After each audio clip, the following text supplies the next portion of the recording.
got nothing to do with your Ursprung Dirk techno or whatever it is that Phil Daniels says in the verses to Blur's Parklife. This is NOTCAST number 380, today 24th of April 2024, and that means that this time tomorrow, the 25th of April 2024, no doubt all the papers will be rabbiting on about how it's the 30th anniversary of Blur's third studio record, Parklife. It really doesn't seem like 30 years since this came out. Seems like it's about 130 years, and at the same time, about 10 years or so. We already had, on Record Store Day, the bafflingly sold-out Zoetrope picture disc 30th anniversary version of Parklife. It's a nice way of saying we'll make you buy something you already own for about 30 quid. And we inevitably will have some kind of commemoration of the band's existence around about this time. I'm pretty sure The Guardian have an interview with Graham Coxon being published on Friday going how we made Parklife Blur's 30th anniversary of their greatest album. So today, that's right, I'm going to be talking about Blur, and I'm going to get my knives out because I can, and because Radiohead haven't yet written a song called Knives Out, so I can get away with it. And I'm going to talk about all the singles and some of the other releases that went around about the same time as Parklife came out. And my God, what a lot of it there was. Now, I remember living in the middle of this experience, this moment, this period of time, and being honestly quite baffled by it. I'm still baffled by it. And this is where I'm going to get a little bit bitchy. But to have to set the scene as to where we were on the 25th of April 1994. Kurt Cobain was still dead. The Wonder Stuff had just finished their final UK tour in the back of their album Construction for the Modern Idiot, which, since they later reformed, didn't make it their final tour. The bands that were popular in the early 90s, the Stone Roses had disappeared, the Happy Mondays had split up in a fog of drugs and idiocy. The Wonder Stuff were just about to split. The Farm, who the fuck are the Farm? And other bands, New Order had split. Depeche Mode were in the middle of their catastrophically Apocalypse Now tour of America, fueled by drugs and money. The Cure, well, they'd lost a couple of members and disappeared for a little while. U2 had disappeared. It was time for a changing of the guard. And I think in Britain, at least, the newspapers, the NMEs, the smash hits, the melody makers, were desperate for something new because Kurt was still dead and they needed to shift copies. And this is where newspapers and the NME and melody makers started to lean towards what they laughably called Britpop, which was spearheaded by Suede and Saint Etienne and Felt and Pulp to a latter extent, and bands like the Auteurs or whoever that they were trying to push up. But they what they hadn't had, and what Britpop hadn't had yet, was this huge, enormous crossover track. We'd had Oasis's Supersonic, but that was 3 weeks old at this point. Oasis were still playing small venues, 300, 400, 500s. Blur were bigger, but they hadn't yet had their big hit, and they needed that big hit to propel them into Division 1 from the top of Division 2. And lo and behold, their prayers were answered with the release of this classic Britpop anthem, Girls and Boys. A strange song, which I think it's legitimate to say really changed the shape of British culture in the 90s alongside Oasis, and transformed Britain into Cool Britannia, that terrible word which is used to describe what Britain was. Politically, Britain was in the 14th year of a Conservative government that was moribund, running out of ideas, and basically dead on the operating table.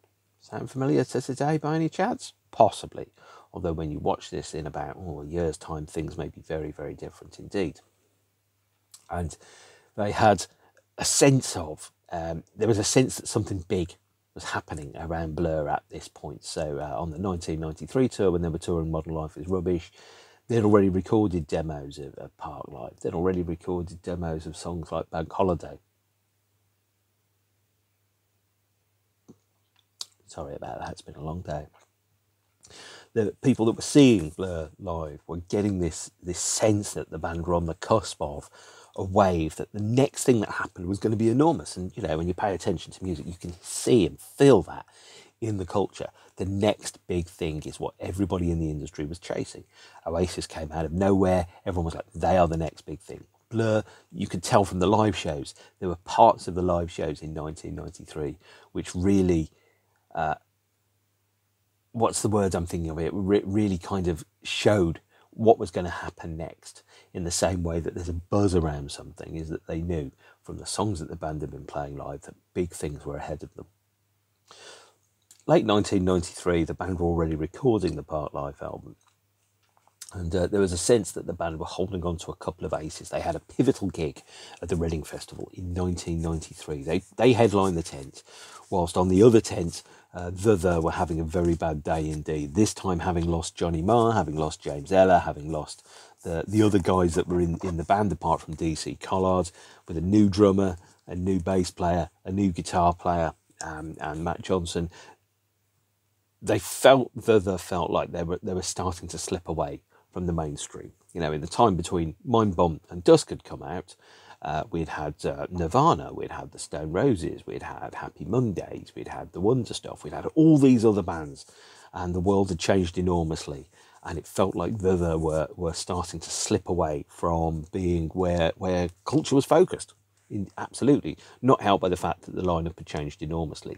In the tent, over there, 200 yards that way, this new band, or not new band, but a band that had a couple of hits a few years ago, called Blur, were touring their new record, and they were playing songs like For Tomorrow, Parklife, Bank Holiday. These were songs that really felt, Advert, I think, as well, songs that really felt like they were something new and vital and original, and adding a sense of talking about the world that most people that were at the gig lived in, since most people at the gig weren't, you know, massive drug addict Americans, or weren't massively depressed. Then Blur provided something where people could go, as the Smiths said something to them about their lives. And that's, I think, where Parklife and where Girls and Boys really connected with the mainstream, is suddenly that, alongside Oasis, we had songs that felt like they were coming from a world that we recognised, the streets that we recognised, overturning the cultural homogeny of America, which I've mentioned previously. And this is not to wave any flags, because waving flags is for wankers, and I'm not interested in that at all, you flag-shagging weirdos. But from the inside of the band, the pattern had changed very little. There were still gigs, photos, interviews, records. There was still, David Balfour decided that he was going to go and sell Blur in late 90, well, not sell Blur, sell Food Records in late 1993. And maybe if he'd held on for an extra 6 months and rode the wave of Parklife, he would have had an even bigger house in the country. But then, of course, the song Country House would have changed name to Country Mansion. And Country House is bad enough as it is. As Graham Coxon said, we didn't feel like the mainstream. We didn't feel superior.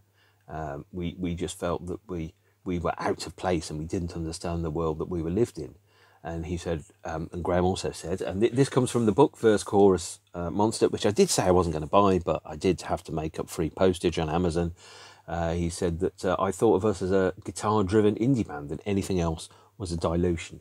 And if you want to think about how many songs on the Parklife album have horns and things like that, well, the answer is quite a lot. So perhaps the band were moving away from what they thought was their core original kind of view to leaning into Damon's kind of music hall side, the theatrical side of it, which, as you can see, is also heavily influenced by David Bowie. And I'd never really liked that side of Blur, the side that lyrically kind of feels like it's observing and judging other people. And oh boy, there is a lot of that in the lyrics to this album.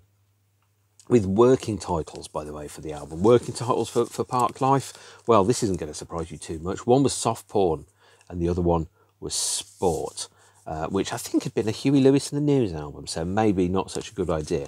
But what the band were trying to do was to encapsulate the idea of an essential, quintessential, unavoidable Britishness, and to kind of explore that in a way that perhaps obviously songs and albums like In Utero and Super Unknown and whatever hadn't really done is that you suddenly go, well, I can't communicate or connect to that music except on a visceral emotional level. I want albums that talk to me about the world I live in, about council homes and jobs and, you know, getting the train and that kind of stuff, and not in the crappy Ocean Colour scene way. Okay, the day we caught the train, if that's a big fucking deal, because frankly, I get the train every time I go to work. It is not exciting, and it's certainly not worth writing a song about. Otherwise, I would have written approximately 6,000 songs about the day that I caught the train in the course of my life. And they would have all been exactly the same. And any one of them, even at its lowest level, would have been better than the Ocean Colour scene song. Parklife was recorded quickly as the band was skint. The band members had £12.50 a day in spending money in the studio. And they were writing prolifically, and they were coming from multiple different angles. So Damon was heavily influenced, as I said, by Music Hall and the Kinks and the Specials and bands like that. Graham Coxon was heavily influenced by US noise bands, Fugazi, Huggy Bear, elements of Nirvana, elements of Robert Fripp, for example. And Fripp was the working title for the song London Loves, because the guitar lines in that were heavily influenced by the guitar playing on Scary Monsters and King Crimson and some of the other kind of Fripp albums.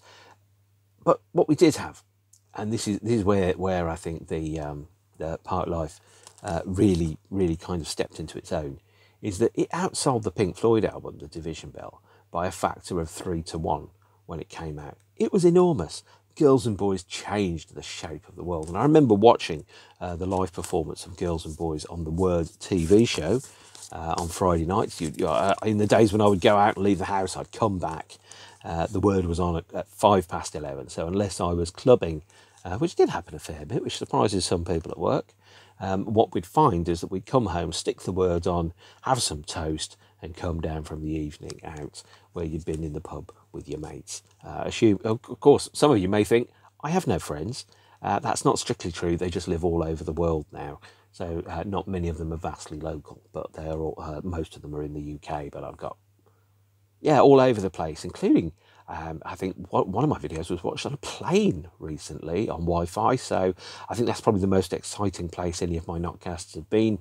Unless, of course, you're currently watching this at the foot of Everest, at which point, why are you doing this? And surely you should wait for the storm to climb down before you climb up the tallest mountain in the world. I believe it's the tallest mountain anyway, until they find another one.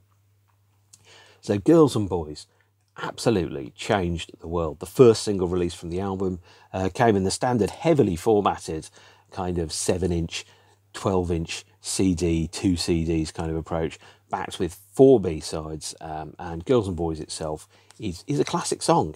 It was, by the way, released as a separate single in Germany, remixed by the Pet Shop Boys. The Pet Shop Boys decided they were going to remix it themselves and didn't ask for permission. They just remixed it and then said, we're remixing Girls and Boys, would you like it? And they were like, oh God, yeah, okay. Which, of course, Pet Shop Boys then later added into their set lists on their 1994 tours. Girls and Boys is, I think, a brilliant little song. It's lyrically quite provincial, and I think I have to talk about the issues with the lyrics after I talk about the music a little bit. It comes in what was then actually a horrendously unfashionable 120 BPM, which is the speed that you would have for classic 70s disco, bands like Chic and Earth, Wind and Fire and Casey's Sunshine Band and all that type of stuff is at 120 BPM. It's got a certain particular groove, and it's slightly faster than the human heartbeat. So if you want to think about the difference between fast and slow songs, if it's faster than the human heartbeat, it's fast. If it's slower than the human heartbeat, it's slow. That's how music is perceived by human beings, and it just runs at this very lovely little tempo, slightly faster than the human heartbeat. And the lyrics were very, very clear around what it was. You know, the irony in the lyrics, the element of observation and judgment, which is in the lyrics to Girls and Boys, it became blurred. It wasn't clear exactly kind of what these lyrics were about sometimes, whether Damon was watching slyly and judging other people and dispassionately observing them without compassion, like an alien reporting back to the mothership, going, these humans are strange and weird, and they do the mating ritual, but they do it for fun and not to reproduce. How strange is that? Strange news from another star, indeed. And then there's the other element of the lyrics being almost a little bit cruel in the way that they're judging other people sometimes. And this kind of ties in with the musical thing, the idea of Damon. And very few of Damon's lyrics were personal at this point. And in fact, aside from the 13 album, most of his lyrics aren't personal at all, as you can tell by the song Mr. Tembo about a goddamn elephant, which is on one of his solo albums. I doubt he has an elephant called Mr. Tembo. And these are lyrics which are about things he's observed, things he's read in magazines, things he's seen, when he's travelling to the recording studio and everyone else is going to work, in lyrics like Colonel Sane and Tracy Jacks, where he's kind of looking at other people and thinking, I'm smarter than the rest of you because I've found a way where I don't have to work in an office for a living, and really doesn't realise that that's not smart, that's luck. And that's how it works, because I know great talents that have had to get day jobs, people more talented than Damon that for some reason, when they threw the arrow, it just didn't hit. And that's, my opinion, and I'm sticking to it. Damon is no more talented than many other people on the planet that haven't had success. I'm sure he will now buy a cartoon from the enemy with a picture of me on a dartboard, like he did that ridiculous picture of Blur and Brett Anderson, mocking Brett Anderson and laughing about it as if it's funny, where it just looks petty. And it's like, how much success can you have and still be so massively insecure about certain things?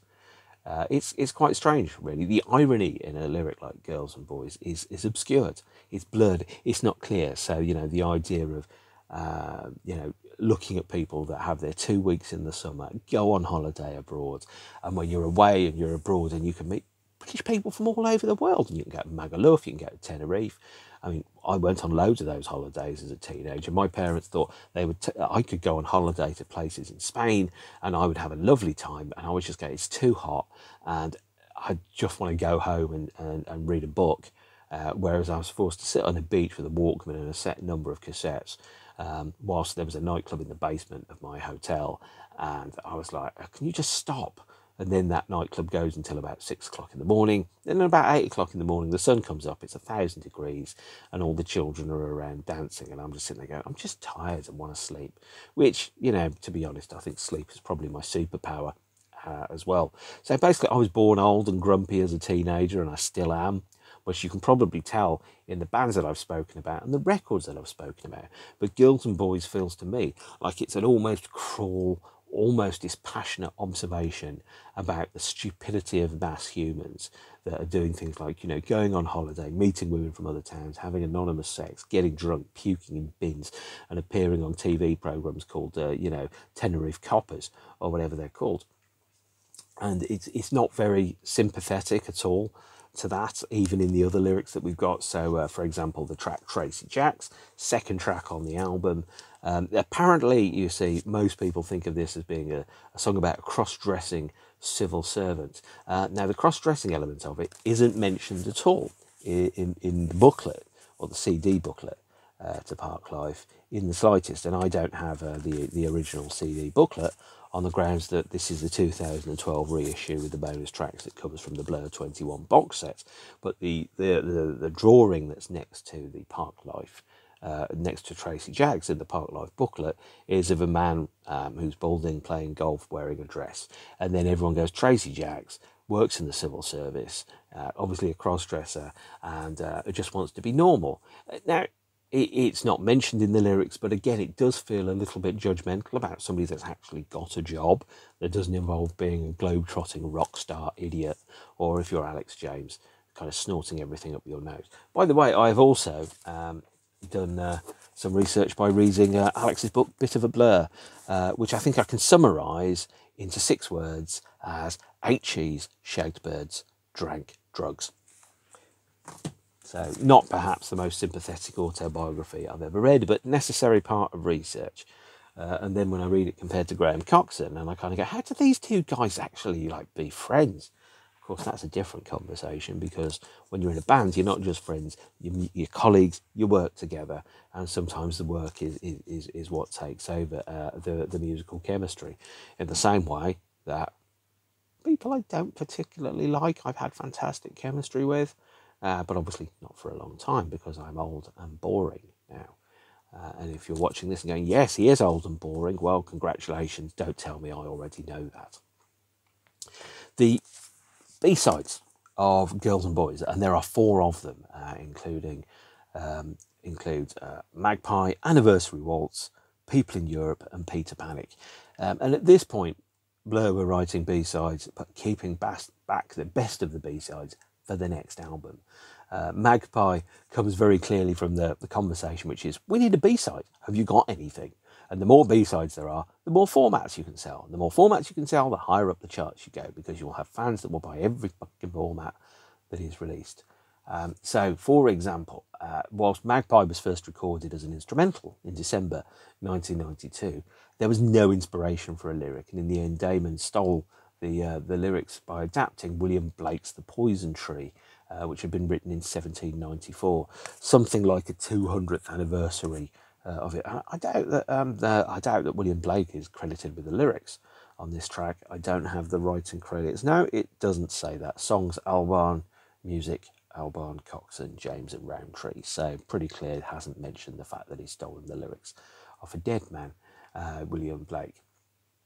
The other B-sides include Anniversary Waltz, and Anniversary Waltz was intended to be on the album. Stephen Street was really keen on having 2 waltzes in the album, very similar to Modern Life is Rubbish, with, I think, there's an intermission and the other track. Anniversary Waltz was meant to close the album, or be the side break around about track 8 on Parklife, but didn't work out that way. It was first, Anniversary Waltz was first recorded as jingle for the Simon Mayo Show in 1993. It was originally intended to be on the album. The full version of it was played at a radio session in 1993, and it had the working title of Why is the Time Signature of 3/4 so obsolete in the late 20th century? It feels more like an academic exercise than a good song. It's probably the nicest thing I can say about it, and it's both utterly forgettable and, by me, totally forgotten. I forget that song exists for literally decades at a time. And one of the good things about doing the NOTCASTs is that I get back into hearing songs that I haven't heard for a long time. And then I generally remember why I haven't heard them for a long time, because sometimes they're not very good. Yes, I'm looking at you, People in Europe. And People in Europe is the third B-side. People in Europe is a kind of sequel thematically to Girls and Boys. And what it is basically People in Europe is a series of band members reading out unusual phrases from foreign languages they didn't remember from going on holiday. So again, Vorsprung technique, talking about Miranka being the Spanish word for orange juice, cerveza for beer, where is the toilet, all those type of phrases, which when you're a stupid Britlander who has very little grasp of any other languages apart from British, you end up just saying loudly and slowly while shouting toilet at confused hoteliers in places like Milan. And so therefore People in Europe is perhaps... Well, there's another song written by another Britpop band that's also an answer to Girls and Boys, and now is probably the right time to mention that first played live Reading Festival in August 1994 came the riposte to Girls and Boys by the frankly far superior Pulp. Here is the Common People CD single. I have a signed copy of Common People coming to me in the post. When I do Pulp, I will talk about it then. This Common People track is a response to the perhaps dispassionate and slightly cruel judgmentalism of Girls and Boys. The idea of going, well, she came from Greece, she went to St. Martin's College. She said she had a thirst for knowledge, and that's when I caught her eye. The idea of someone from the working class taking a fancy to somebody who's rich, as he said, pretend you've got no money, and she just laughed and said, that's so funny. And I said, yeah, you see anyone else smiling around here? Again, is like the fierce other side to Girls versus Boys. It's like Pop listened to Girls versus Boys, Girls and Boys, and then said, no, this is what it's actually like when you're not Damon Albarn, when you come, when you know what it's like to live with no meaning and control and nowhere else to go, and the other people are amazed that you exist. And it's just not only is it a fierce answer to the cultural element of poverty tourism that's shown in TV shows like Can't Pay, Won't Pay, or Can't Pay, We'll Take It Away, benefit street and all that other stuff. It's also a pretty harsh kick in the balls to girls and boys, and girls and boys kind of judging the lives of so-called ordinary people. And that's why Common People is better, because if I sympathise with anybody out of these two songs, it isn't this, because when I was on a holiday in Spain with my parents, I certainly wasn't doing any sexy stuff. And certainly not with anybody else. Whereas I definitely feel more empathy for and more connection to the narrator of Common People, having grown up in a less than rich part of a less than prosperous part of Britain. Fourth B-side on Girls and Boys is Peter Panic. Not a great song. Peter Panic has a lyric, and this is a strange one, about a Ziggy Stardust style character who is a benevolent alien who has come from another planet to put drugs into the world to help mankind solve all its problems. Okay, man, whatever you say. Perhaps not the best B-side ever. Best Blur B-side ever, Young and Lovely, which is not going to get talked about today. Track 2 on the album then, as I've mentioned before, is Tracy Jacks. Tracy Jacks being that kind of song where you kind of feel that somebody is looking at somebody else and judging them. Now, people watching is great, but as I said before, lots of Damon's lyrics don't seem to address anything around individuals in a sensitive or empathetic way. It's always judging, pointing, that kind of snide sneer of going, look, I'm better than you. Because I get to be in a band, that I get to be rich and I don't get to have a day job.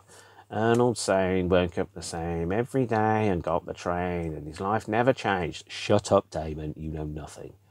Okay.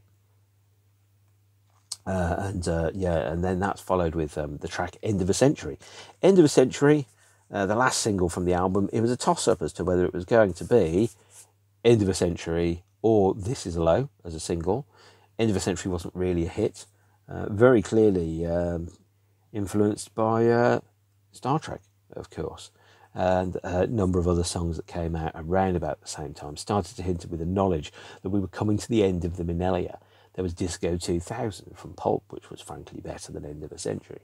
And End of a Century kind of encapsulates, I think, what Graham Coxon said around we didn't feel like part of society, we didn't understand it.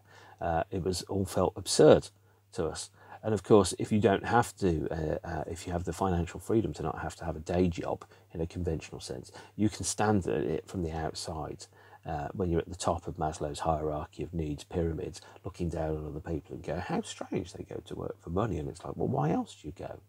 In the same way that when you ask somebody, why did you apply for the job? Apparently, one of the answers, which is, well, I like food and a house or a flat, are not socially acceptable answers, which is a shame, because it should be. But End of a Century kind of reflects upon the concept that you had couples that had moved to the settling down part of life, where they don't go out anymore and they don't leave the house. And instead of being lit by candlelight, it's being lit by the light of a TV, and the idea of some kind of slow suburban death. An old saying, shut up, mate, is exactly that kind of thing. And then, of course, there's that slight element of, again, is Damon writing about his own life? Is he writing with sincerity about what he's experiencing? Is he showing any empathy or any sympathy? No, he isn't, because here comes the piece of bollocks that is Parklife. I don't like Parklife. I think it's a terrible song. It's boring, and the lyric is, again, very one-dimensional. The idea of, and again, passed out in the video, which is almost as if someone's taken the whole of the Kinks' career, bowls it down to 3 minutes, added a snide air of condescension, and put it into a song. I don't like Parklife at all. I sleep in every day, apart from when I get up on Wednesday when I'm rudely awoken by the dustman, and it's like, okay, so that feeds into the narrative that exists around all the people on benefits, all the people that don't work are just lazy, good-for-nothing wasters. And it's cruel, and I don't like the lyric. Yes, it's a celebration. Yes, there's an element of kind of reveling in it. But at the same point, I can feel the condescension, the bafflement of Damon going, how come I got out and all these other people didn't? I don't like the song at all. I mean, when I saw Blur, it was a song where all the idiots in the check shirts that had 3 lagers would jump up and down yelling. If it was being played at Snobs or Edwards or somewhere like that, for example, or the Hummingbirds in Birmingham, in the days when I used to go clubbing, it was like, well, it's over in 2 minutes 46 seconds, and then hopefully we'll get a good track. Instead was my kind of approach, but it got the crowd going, and I guess that's what you want if you're a DJ, right? Is you provide a soundtrack to people whilst they get drunk on steins of lager, lager, lager, lager, lager, lager, which is perhaps a bit bitchy of me, but I aim to please, right?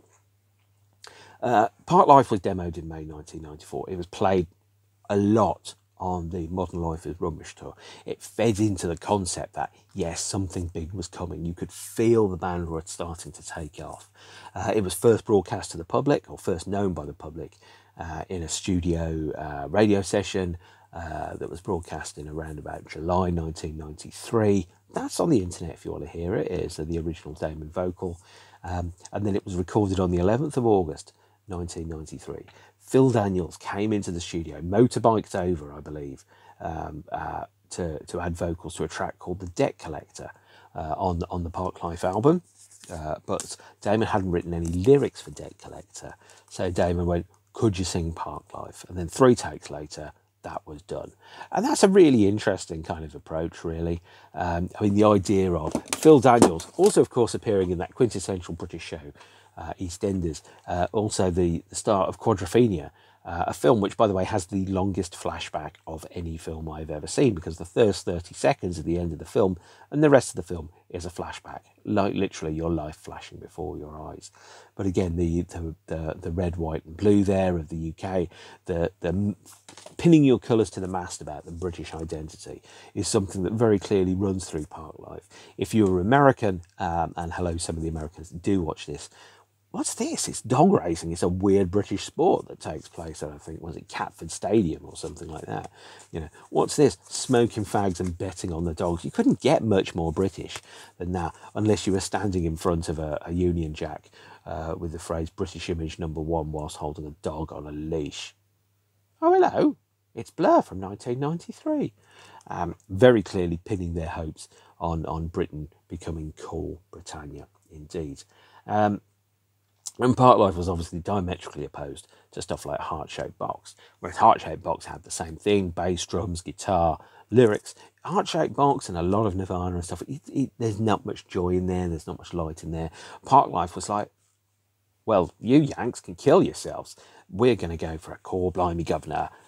Isn't it wonderful waking up in the morning? The future is a promise and not a threat. Core blimey. And it's like, okay, well, that one's not going to age particularly well. Don't worry, when I get to the Great Escape, I'm going to make this look like Fluffy Bunny Happy Time.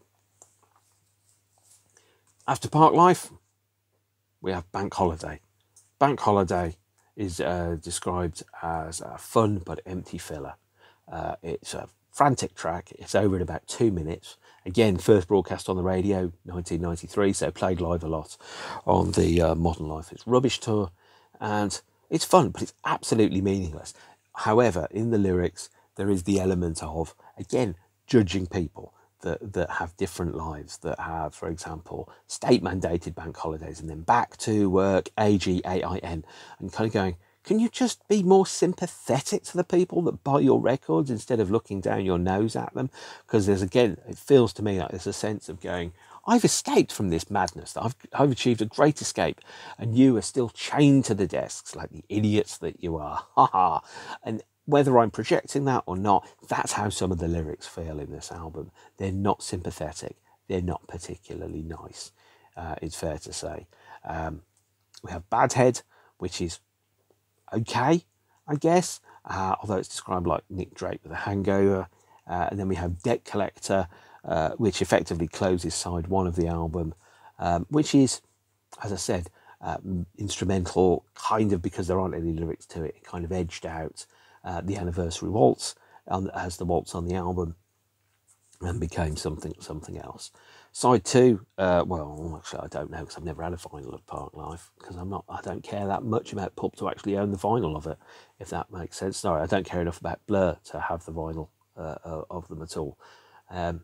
which you can probably, actually, you're probably watching this going, why are you being so bitchy about the band?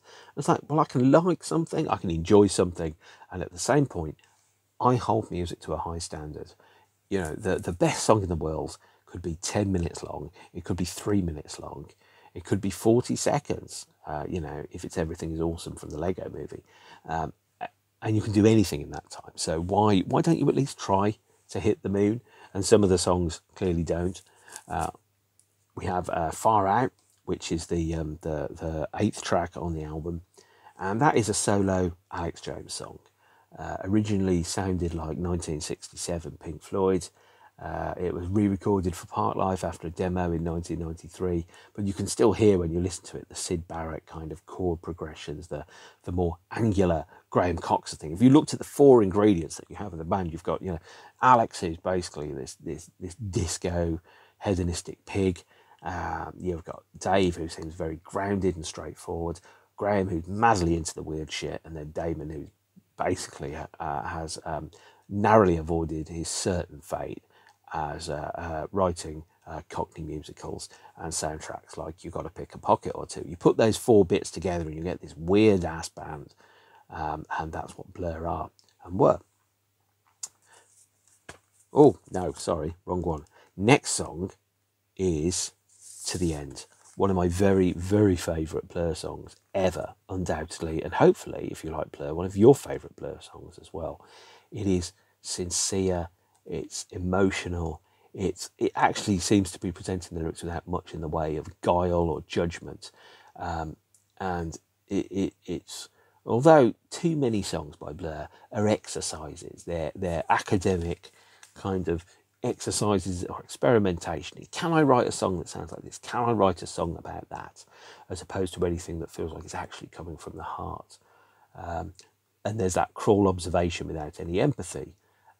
Whereas To the End it feels like Damon's, certainly to this point, his most sincere vocal ever. And it's played at the end of a lot of shows alongside the Universal. And that idea, it looks like we made it to the end. Yes, indeed. And then the idea is, what is the end? Is it the end of a relationship? Is it the end of a difficult and testing period? Is it the end of a gig or a phase of one's life? And it's just a beautiful, beautiful song. I absolutely love it because for once, Damon takes the mask of judgmentalism off and actually talks about something that feels sincere and honest, as opposed to something where he's passing judgment on the lowly peons that haven't managed to be in a band. The other thing about To the End, and this is an interesting thing, genuinely, when someone tells you it's an interesting thing, it isn't, but this is. Most songs operate on 4 bars. This one operates on 5 bars in the vocals, which means that the vocals feel different and unusual, but you can't quite put your finger on it because the maths of it don't add up. It's like if you look at something and suddenly someone's put an extra stair or an extra step into your stairs, you know it's wrong, but you don't quite know what it is. Having a song that works on 5 bars instead of 4 does exactly the same thing. It feels right, but it feels wrong at the same time. So that is To the End. And we have followed up by London Loves, which again had the working title of Fripp.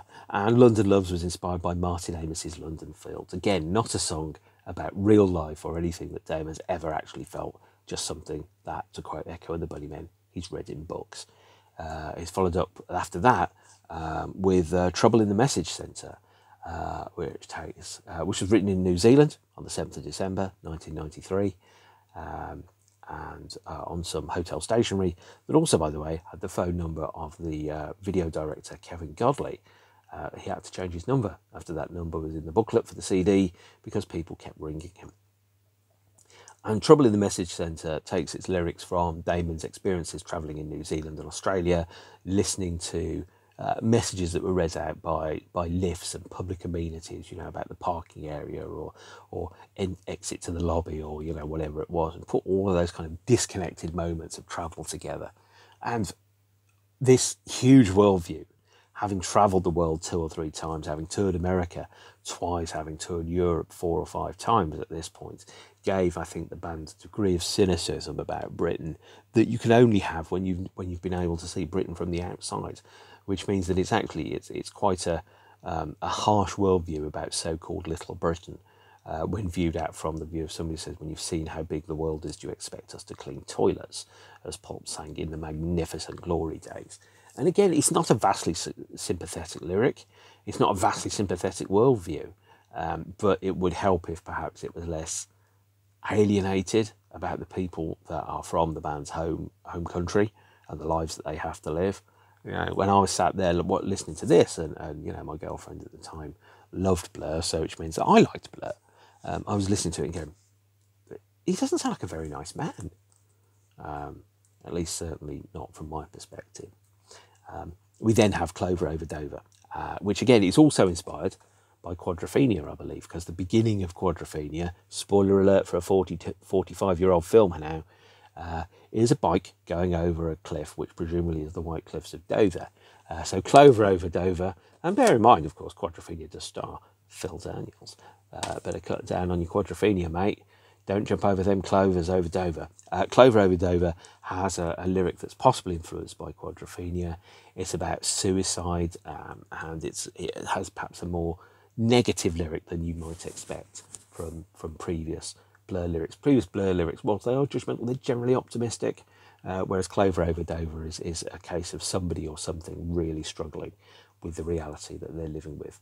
The seagulls on Parklife, on Clover Over Dover, are taken from the same BBC sound effects LP that provides the sounds to the mooing cows on the Smiths Meet His Murder.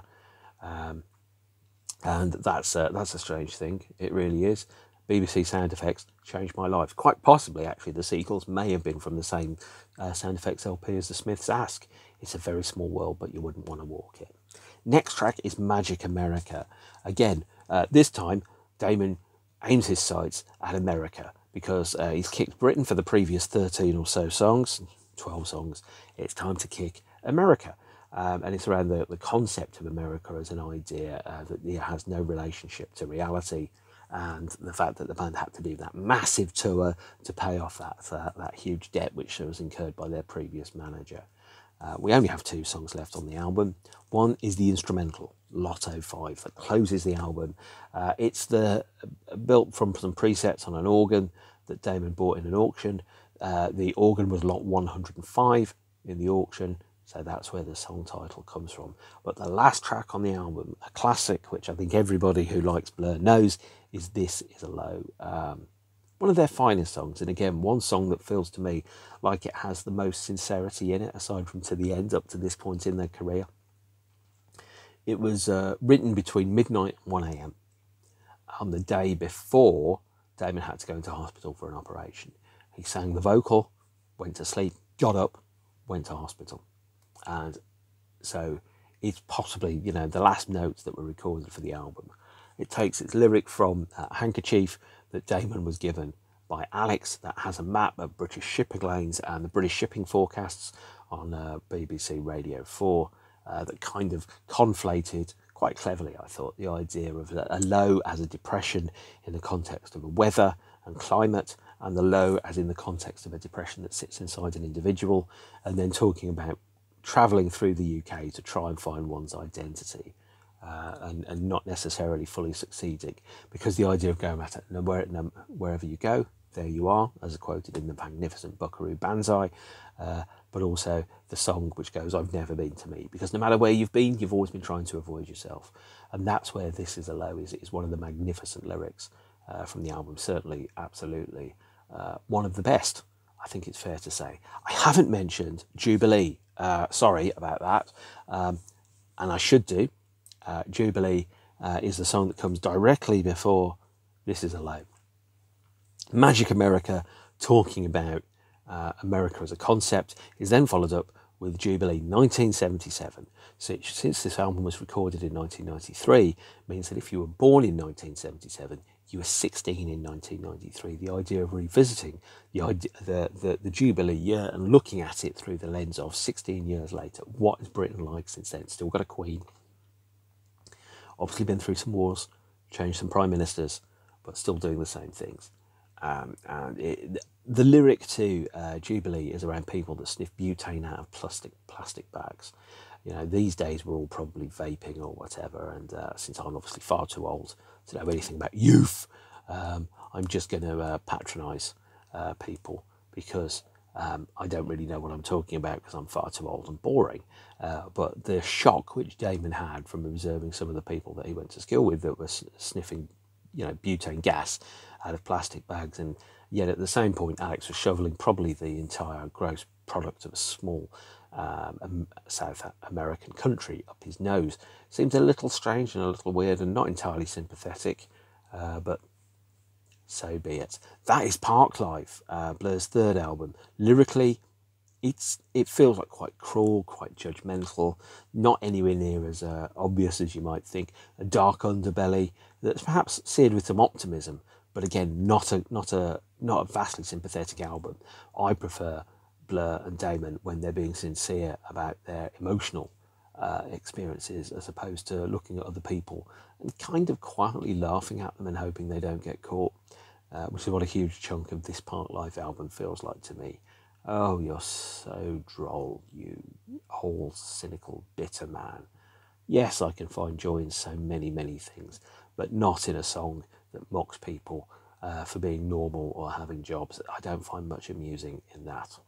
Music is meant to help us understand the world that we live in, give us the tools and insight into the reality that we have.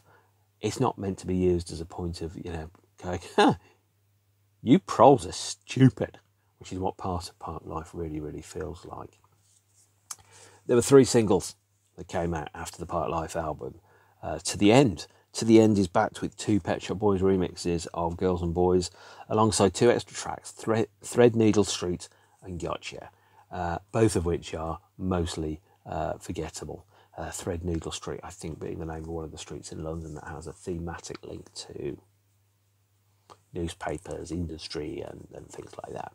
Third single, Parklife. And at this point, Blur were absolutely goddamn enormous, by the way. You couldn't pretend that they weren't. Kurt was still dead, so the newspapers were pivoting towards, before the Spice Girls, Damon and Liam and people like that, accessible British pop stars that lived in London. You could stalk outside their house and rifle through their bins and put them on the front pages of the papers. And Pulp got into that game later on, but not by design or intention, but because they had a single that was quite popular. The articulate riposte to Girls and Boys of Common People. B-sides of the Parklife single were Beard, which is fake jazz, and it was called Beard because all jazz fans have beards, but not all beardy people like jazz. I am living proof. And then there was also a French version of To the End, which has an alternate vocal on there. Super Shopper, which was played live for the first time at the gig that became Blur's first VHS retail, which I'll get to in a minute. And then also Theme from an Imaginary Film. Theme from an Imaginary Film is one of the superior B-sides from this period. It was originally intended to be on a soundtrack to a film directed by Steven Berkoff. The working title, The Theme from an Imaginary Film, was Decadence, and it was intended to sound like a kind of Johnny Marr Smith style song. It was recorded in 6/8 time, which is not particularly popular or well known, that makes the song sound a little bit alien and weird, and recorded in October 1993. When it was rejected for the movie soundtrack by Steven Berkoff, it was then put into B-sides. And I think actually Theme from an Imaginary Film should have been on the album instead of some of the other tracks. The tracks on End of the Century definitely shouldn't have been on the album. Of the B-sides, we only have 2. One is called Rednecks, which is a Graham Coxon vocal about America, which kind of like goes on about trucks and waffle houses and stuff like that. And Rednecks doesn't feature Dave Rowntree because he was taking his cat Chevy to the vets, which is a really good reason not to play on a song. And then there's Alex's song, which is both forgettable and crap. And, well, I can't pretend that it isn't. That was the Parklife album. There was also a number of extra tracks that were released on the Blur 21 box set. These include Parklife and Great Escape demos. So you've got the demo of Parklife, Clover Over Dover, Jubilee, One Ball Every Minute, Bad Head, Far Out, Debt Collector, Trouble in the Message Centre, 2 takes of Rednecks and Alex's song on here, which is 11 songs, which inevitably, when they do a super expanded mega version of Parklife will be on there. There's also some Great Escape demos on this CD. I'm not going to mention those because that would be stealing from the next episode. The band also released their first retail VHS, a live show recorded at London's Alexandra Palace on October the 4th, I think, or maybe October the 5th, 1995. It was called Showtime, and it's never had a standalone retail DVD release. Instead, it was released on the Blur 21 box set as a DVD, 7th of October 1994, and that features a greatest hit of the band, and just checking, alongside the live debut of Super Shopper, and a track called Mr. Robinson's Quango, which will later appear on The Great Escape, and I will get my knives out for that. Showtime is a completely adequate live VHS release. It's unexceptional, but it does show the band at the very peak of a wave before things went totally goddamn insane. That night, the band, I think, was supported by Supergrass and also by a little-known band called Pulp, who also supported at the Aston Villa Leisure Centre, and at which point they were closing their sets with some song called Common People, which was pretty weird because, obviously, the Common People was the answer to the question that was played later on in the night when Blur played Girls and Boys. And that is my theory, and I'm sticking to it. So, this period was really, really interesting as a fan of the band to experience, because I was seeing the band through eyes that I didn't recognise. So this band Blur that I kind of knew and kind of liked were being bent out of shape by the enemy, the melody makers, the Suns and the Daily Mirrors of the world, talking about this new rise of British pop music called Britpop, heavily influenced by the Kinks and the Beatles and the Rolling Stones and to an extent Pink Floyd and the Pink Fairies and all that type of stuff, or 13th Floor Elevators, bits of Robert Fripp, and you're kind of going, where's this all coming from? How's this all fitting together? And the answer is difficultly and awkwardly, which is why Blur songs and records often sound like about 4 bands fighting in a car park at the same time. And the band were absolutely huge. Graham said it all felt fraudulently. We'd achieved what we never expected, and it all felt flimsy, as if somehow fame and greatness had been bestowed upon them against their will. But that was really the public adulation was something that Damon very, very clearly wanted, expected, and got annoyed when he didn't receive it, as we found out from the very recent broadcast at Coachella, where not enough people sang, and Damon lost his shit like a child, whilst coining away more money than most people will earn in the rest of their lives for 2 nights' work. It's a strange and unusual place to be if you're surrounded by people that tell you you're awesome, you play to crowds that say that you're awesome, and then you suddenly play to a crowd that doesn't like you very much. Is that it really shows you how entitled somebody is. They think, well, everything I do is awesome because I'm doing it. And that's called the victory defence. The idea that since everything you've done previously has been a victory, that what you're now doing must also be a victory, even if other people are trying to paint it out to be a loss. It's a win. And that's a really interesting idea I recently wrote about in a song called Win, not at all inspired by David Bowie. The idea that you turn every victory into a win by reframing what you wanted to achieve at the start. And so, or as Brian Eno said, you throw your dart at the wall, and then you paint the dartboard around it so that you always win. Really interesting idea there from Brian Eno. There was one more release from this period, which didn't come out until 2019. It was the Blur at the BBC vinyl 10-inch, which features 4 songs recorded for the BBC, as it says, for Mark Radcliffe on the 7th of March 1994, featuring Girls and Boys, this time with live drums as opposed to drum machines, Jubilee, Trouble in the Message Centre and Lot 105, recorded for the BBC. Inevitably, by the sounds of it, there might be a Blur at the BBC box set or reissues of things of their previous albums with all of the BBC material in it, which should also include the Aston Villa Leisure Centre show that was the warm-up for Alexandra Palace, that was broadcast on BBC Radio 1 alongside Pulp Support Slot, which is the first time I heard Common People because I was recording it off the radio at the time. I probably could have gone to more gigs around about this time than I did, but we're always wiser after the fact, aren't we? Certainly there are bands I would have seen less in 1994 and bands I would have seen more. But to use management speak, it is what it is. We are where we are. And why are you being so reasonable now? That is Blur's Parklife album. The only thing I haven't mentioned, which I've got in my notes, which I'm going to do, and then I've got literally nothing, is that the whole of Parklife seemed to be heavily influenced by the band's own admission, by the films and work of Ken Loach. Social realism observed with a dispassionate eye, but if you present it dispassionately, you have to make sure you don't then move into coldness and cruelty, which to me is what soured my love of Parklife over the years, is that it doesn't feel a very sympathetic album to the life we live and the world that we live in, and the people that live in that world. And by the time we get to The Great Escape, and as Damon and co become ever more divorced from reality, as they become richer, more famous, and more fragmented, will only exacerbate into some truly terrible songs, such as Yuko and Hero, Mr. Robinson's Quango, and of course, Arnold Sane. So that is Blur's Parklife, having its 30th birthday tomorrow. Happy birthday, or unhappy birthday, to the album. Can't believe it's 30 years. It feels like it's about 10, actually, at this point. But then, probably by the time I get to 80, I'll feel like I've just about entered middle age, apart from when I stand up and look left too quickly.